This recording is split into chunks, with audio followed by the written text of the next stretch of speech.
Hello दोस्तों, आप सभी का हमारे यूट्यूब चैनल जनरल स्टडी पर हार्दिक स्वागत है। यदि आप हमारे चैनल पर नए हैं तो हमारे चैनल को सब्सक्राइब करें, बेल आइकन को प्रेस करें।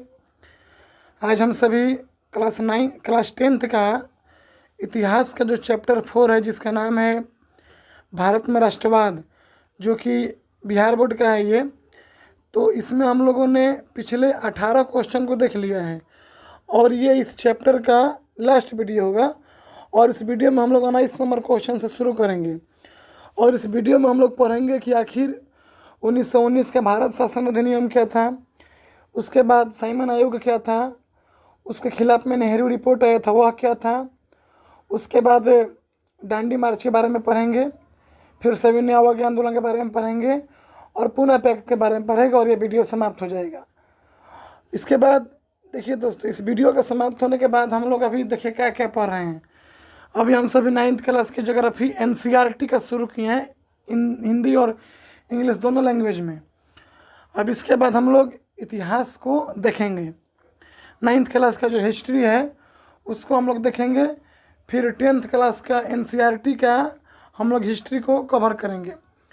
ठीक है दोस्तों, आप सभी बने रहिए, आपको इस चैनल पे बहुत चीज़ें जानकारी मिलेगी। तो आइए दोस्तों, हम लोग शुरू करते हैं। इंडियन नेशनल कांग्रेस का संस्थापक किसे माना जाता है? तो इस क्वेश्चन का आंसर हो जाएगा एओ ह्यूम, ऑप्शन नंबर घ। एओ ह्यूम जो एक ब्रिटिश सैनिक अधिकारी था, इसी के नेतृत्व में 1885 में कांग्रेस पार्टी का स्थापना हुआ था। इस पार्टी का स्थापना पुणे में होना था, लेकिन वहाँ पर प्लेग फैल गया था, अतः इस पार्टी का स्थापना बम्बई में होता है और वहीं पर इसका पहला अधिवेशन 1885 में होता है ब्योम्स चंद्र बनर्जी के नेतृत्व में, जिसमें कांग्रेस पार्टी के 72 प्रतिनिधि भाग लिए थे दोस्तों। ठीक है, अगला क्वेश्चन देखिए। और आप लोग जानते हैं कांग्रेस पार्टी में 1907 में सूरत अधिवेशन के दौरान एक गरम दल और नरम दल में विभाजन हो गया और 1916 के लखनऊ अधिवेशन में यह पार्टी फिर से एकजुट हो गई। क्वेश्चन नंबर दूसरा, अलीगढ़ आंदोलन का नेतृत्व किसने किया था? तो अलीगढ़ आंदोलन का जो नेतृत्व है वह किया था सैयद अहमद खान ने। सैयद अहमद खान ब्रिटिशों के समर्थक थे, ब्रिटिश के वफादार थे ये। हालांकि ये शिक्षित मुसलमान थे और ये चाहते थे कि मुसलमानों में थोड़ा सा शिक्षा वाली बात आए। हालांकि ये आपका जो है ये अंग्रेजों के समर्थक थे और कांग्रेस पार्टी के कट्टर दुश्मन थे ये। ठीक है दोस्तों, आर्य समाज का स्थापना किसने किया था? तो इस क्वेश्चन का आंसर हो जाएगा स्वामी दयानंद सरस्वती ने। कब किया था? 1875 में किया था। इन्होंने इस शुद्धि आंदोलन चलाया था, वेदों की ओर लौटो का नारा दिया था। दोस्तों अब हम थोड़ा जानते हैं 1919 के भारत शासन अधिनियम। देखिए दोस्तों, 1919 का जो भारत शासन अधिनियम था यह 1919 में पारित हुआ था और इससे हम लोग मॉन्टेग्यू चेम्सफोर्ड रिफॉर्म्स भी कहते हैं, क्योंकि इस अधिनियम के पारित होने के समय भारत का वायसराय चेम्सफोर्ड था, जबकि भारत सचिव मॉन्टेग्यू था।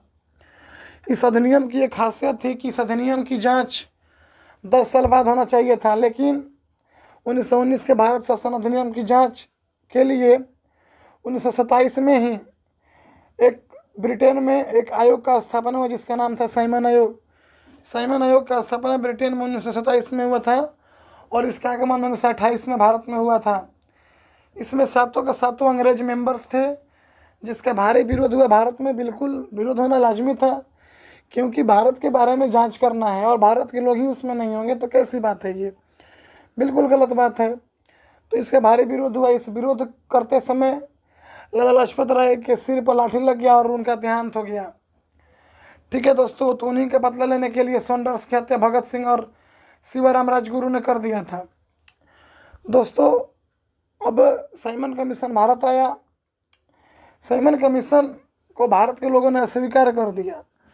तो अस्वीकार करने के बाद जब भारत के लोगों ने इसे अस्वीकार किया तो उस समय के भारत सचिव बर्केनहेड था। 1928 में भारत सचिव बर्केनहेड था। उसने भारत के नेताओं को चुनौती दी कि यदि आप में औकात है तो आप भारत के लिए एक संविधान बना कर दिखाइए। और इसके बाद को भारत के नेताओं ने दिल पर ले लिया और सभी दलों का एक सम्मेलन हुआ, जिसे हम लोग सर्वदलीय सम्मेलन कहते हैं। और इस सर्वदलीय सम्मेलन की अध्यक्षता जवाहरलाल नेहरू के पिता मोतीलाल नेहरू ने किया। और मोतीलाल नेहरू के अध्यक्षता में भारत का संविधान बनाने के लिए 1928 में एक रिपोर्ट प्रस्तुत किया गया, जिस रिपोर्ट का नाम है नेहरू रिपोर्ट। दोस्तों, बिहार बोर्ड मैट्रिक में नेहरू रिपोर्ट के बारे में पूछता है कि नेहरू रिपोर्ट के मुख्य बातों को लिखे। तो नेहरू रिपोर्ट की जो पहली बात है, इस बात में जो पहली बात है कि भारत को डोमिनियन स्टेटस का दर्जा मिले। भारत को किस स्टेटस की दर्जा मिले? डोमिनियन स्टेटस की। ठीक है, डोमिनियन स्टेटस का मतलब होता है कि जिस देश को डोमिनियन स्टेटस की दर्जा मिलती है उस देश को थोड़ा सा अधिकार मिलता है कि वह कुछ अपने देश के लिए कानून बनाए। हालांकि डोमिनियन स्टेटस के दौरान जो बड़े बड़े मामले होते हैं, जैसे रक्षा विभाग हो गया, विदेश विभाग हो गया, मुद्रा विभाग हो गया, इस विभाग पर ब्रिटिश सरकार का ही शासन रहेगा। हालांकि कुछ मामलों में भारत के लोग कानून बना सकते थे। ठीक है दोस्तों, तो पहली बात नेहरू रिपोर्ट में कहा गया था कि भारत को डोमिनियन स्टेटस का दर्जा मिले। दूसरी बात, सांप्रदायिक निर्वाचन प्रणाली को समाप्त कर संयुक्त निर्वाचन प्रणाली अपनाई जाए। देखिए, सांप्रदायिक निर्वाचन प्रणाली का अर्थ होता है कि धर्म के आधार पर लोगों को वोट देने का अधिकार मिलता है, कि मुस्लिम का चुनाव केवल मुस्लिम ही करेंगे, हिंदू का चुनाव केवल हिंदू ही करेंगे। और आप जानते हैं कि 1909 के पार्लियामेंट सुधार के तहत मुसलमानों को पृथक निर्वाचन का अधिकार दिया था, जो बिल्कुल गलत है। और इसी अधिकार के चलते पाकिस्तान देश का निर्माण हुआ। तो दूसरी बात क्या है? तो सांप्रदायिक निर्वाचन प्रणाली को समाप्त कर संयुक्त निर्वाचन प्रणाली का अपनाया जाए। बात नंबर 3, केंद्र में 2 सदनों वाली व्यवस्था का स्थापना किया जाए। 2 सदनीय, जैसे आप सभी जानते हैं दोस्तों कि जो आपकी पार्लियामेंट है वर्तमान में वो 2 सदनीय है। पहला सदन राज्यसभा, दूसरा सदन लोकसभा। और चौथी नंबर बात थी कि प्रिवी काउंसिल को समाप्त कर पूरे भारत के लिए एक सुप्रीम कोर्ट का स्थापना किया जाए। ये दोस्तों नेहरू रिपोर्ट थी। अब देखिए दोस्तों, नेहरू रिपोर्ट को भारत के कुछ युवा वर्ग के नेता जैसे सुभाष चंद्र बोस और मोतीलाल नेहरू के पुत्र जवाहरलाल नेहरू ने इसे अस्वीकार कर दिया। कहा नहीं, जो नेहरू रिपोर्ट में बात किया गया डोमिनियन स्टेटस, ये हमें नहीं चाहिए, हमें चाहिए पूर्ण आज़ादी। तो डोमिनियन स्टेटस को स्वीकार कर दिया, अस्वीकार कर दिया नेहरू और सुभाष चंद्र बोस ने, क्योंकि उन्हें डोमिनियन स्टेटस ने भारत को पूर्ण आज़ादी चाहिए, भारत एक स्वतंत्र देश बनना चाहिए। तो कांग्रेस के लोगों ने इसे अस्वीकार कर दिया। फिर मुस्लिम लीग ने इसे अस्वीकार इसलिए कर दिया क्योंकि इसमें सांप्रदायिक निर्वाचन प्रणाली को समाप्त करने की बात कहा गया था, इसलिए जिन्ना ने मुस्लिम लीग की तरफ से इसको अस्वीकार कर दिया। फिर अपना साइमन कमीशन रिपोर्ट स्थापित करते गया। साइमन कमीशन ने अपना रिपोर्ट 1930 में दिया। देखिए दोस्तों, साइमन कमीशन 1928 में भारत आया और इसने 1930 में अपना रिपोर्ट दिया। 1930 में जो रिपोर्ट आया, इस रिपोर्ट के आधार पर लंदन में 3 गोलमेज सम्मेलन हुए और तीनों गोलमेज सम्मेलन ब्रिटिश प्रधानमंत्री मैकडोनाल्ड की अध्यक्षता में हुआ था। पहला गोलमेज सम्मेलन हुआ था 1930-31 में, दूसरा सम्मेलन हुआ 1931 में और तीसरा सम्मेलन हुआ 1932 में। तो साइमन कमीशन की रिपोर्ट के आधार पर ही 3 गोलमेज सम्मेलन हुए। और पहली बार ऐसा था जब भारतीयों को अंग्रेजों के समान बैठने का अधिकार दिया गया। पहले गोलमेज सम्मेलन में कांग्रेस पार्टी ने भाग नहीं लिया, हालांकि अम्बेडकर भाग लिए थे। दूसरे गोलमेज सम्मेलन में गांधी जी भाग लेने के लिए कांग्रेस पार्टी की तरफ से एस राजपुताना जहाज से लंदन गए और उस बैठक में भाग लिया।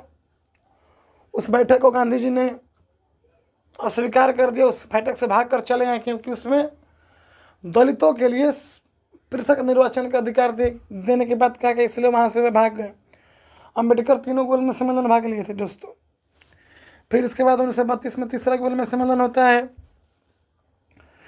फिर जब गोलमेज सम्मेलन समाप्त हुआ तो दोस्तों अंग्रेज नहीं माने और उन्होंने सितंबर 1932 में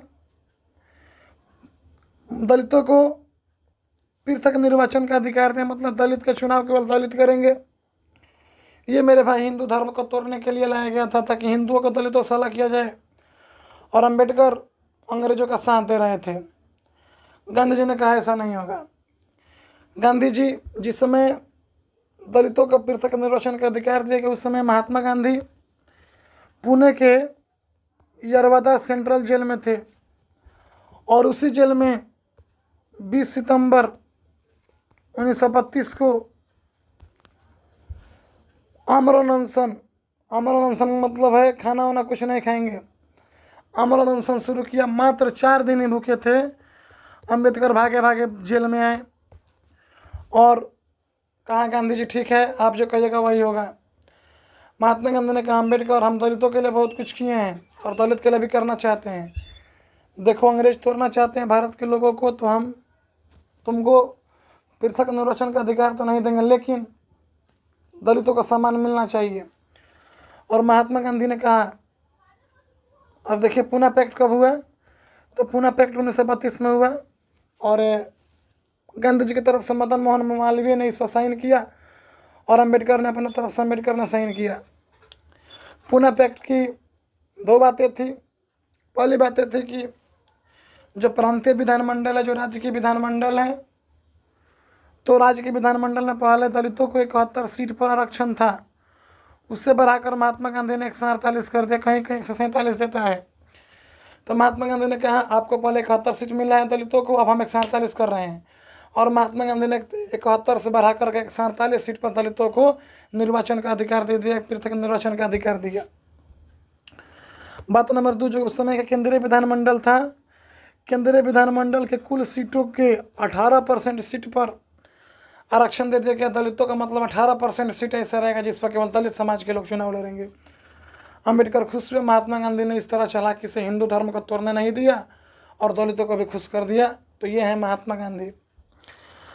अब दोस्तों ये आपने संबंध देखा, साइमन आयोग, नेहरू रिपोर्ट, गोलमेज सम्मेलन, पूना पैक्ट, 1919 एक्ट का एक्ट, ये आपने सब जाना। अब हम लोग थोड़ा जानते हैं डांडी मार्च के बारे में। दोस्तों देखिए डांडी मार्च 12 मार्च 1930 को साबरमती आश्रम से हुआ था शुरुआत। 78 अनुयायियों के साथ महात्मा गांधी ने शुरू किया था और ये यात्रा 241 मील तक लंबी थी। 12 मार्च 1930 को शुरू हुआ, 6 अप्रैल 1930 को जा करके समुद्र के किनारे डांडी में समाप्त हुआ और 6 अप्रैल 1930 को जहाँ से समाप्त हुआ और वहीं से सविनय अवज्ञा आंदोलन की शुरुआत। सविनय अवज्ञा आंदोलन भारत का दूसरा सबसे बड़ा जन आंदोलन था। सवाल पूछता है कि सविनय अवज्ञा आंदोलन क्या कारण थे, परिणाम क्या थे इसके, तो सुनिए दोस्तों इसके कारण क्या था। पहला कारण था क्या कारण था कि शुरू हो गया, तो देखिए जो कांग्रेस का युवा वर्ग था वह पूर्ण स्वराज की मांग कर रहा था। पहला कारण, जो कांग्रेस का युवा वर्ग था वह पूर्ण स्वराज की मांग कर रहा था। उसे डोमिनियन स्टेटस का लॉलीपॉप नहीं चाहिए था, उसे चाहिए था पूर्ण स्वराज। तो पहला कारण। दूसरा कारण था 1930 में दुनिया में उस समय आर्थिक मंदी आ गया था, तो उसका प्रभाव भारत पर भी पड़ा। तो भारत में बेरोजगारी महंगाई बढ़ गई, इसलिए जनता ने गांधी जी के कहा कि आप आंदोलन कीजिए और अंग्रेजों को भारत से भगाइए। तीसरा कारण, ब्रिटिश सरकार ने नमक पर टैक्स ले रहा था। ब्रिटिश सरकार क्या कर रही थी, नमक पर टैक्स ले रही थी। और चौथा कारण था कि 1930 के पूर्व जो भारत का राजनीतिक वातावरण था बड़ी खराब हो गया था, क्योंकि साइमन कमीशन का आगमन हो गया था, उससे भारत के लोग नाराज थे और नेहरू रिपोर्ट का भी अस्वीकृति हो गया था।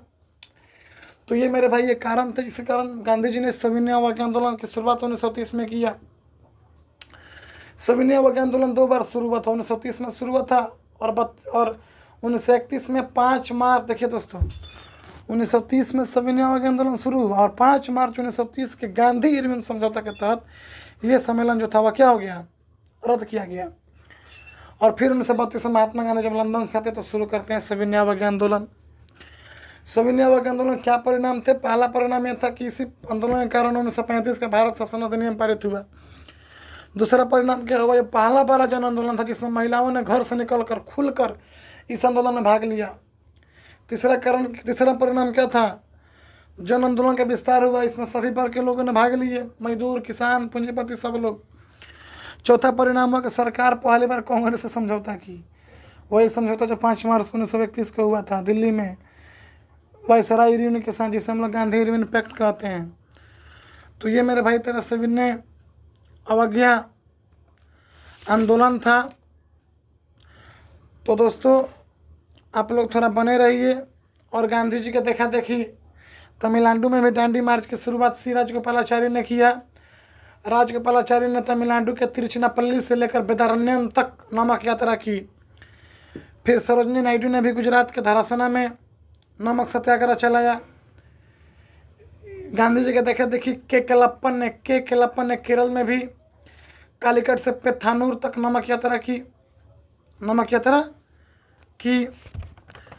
तो ये सभी दोस्तों आप देख सकते हैं। देखिए दोस्तों, ये सभी खूब सवाल पूछता है, तो आप सभी बिल्कुल, ये रिवाइज वाला वीडियो है, आप लोग इसे देखिए। अब हम लोग अगला वीडियो शुरू करेंगे अगले दिन से।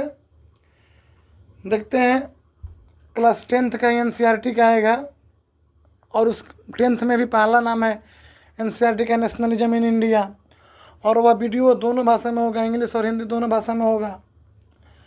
ठीक है दोस्तों, चलिए बहुत बहुत धन्यवाद। यदि आप हमारे चैनल पर हैं तो नए हैं तो सब्सक्राइब करें, बेल आइकन को प्रेस करें। चलिए दोस्तों, जय हिंद जय भारत। थोड़ा और क्वेश्चन है, देखिए थोड़ा और क्वेश्चन है दोस्तों, और क्वेश्चन है। फॉरवर्ड ब्लॉक का स्थापना कब हुआ था? तो 1929 में, 1939 में हुआ था। ठीक है, कौन किया था? सुभाष चंद्र बोस ने। ऑप्शन नंबर ग, क्योंकि वे कांग्रेस पार्टी से इस्तीफा मार दिए थे, इसीलिए 1939 में कांग्रेस पार्टी से इस्तीफा मार दिए थे, क्योंकि गांधी जी के साथ उनका मतभेद हो गया था। कांग्रेस समाजवादी दल का स्थापना कब हुआ था? 1934 में। Option number D.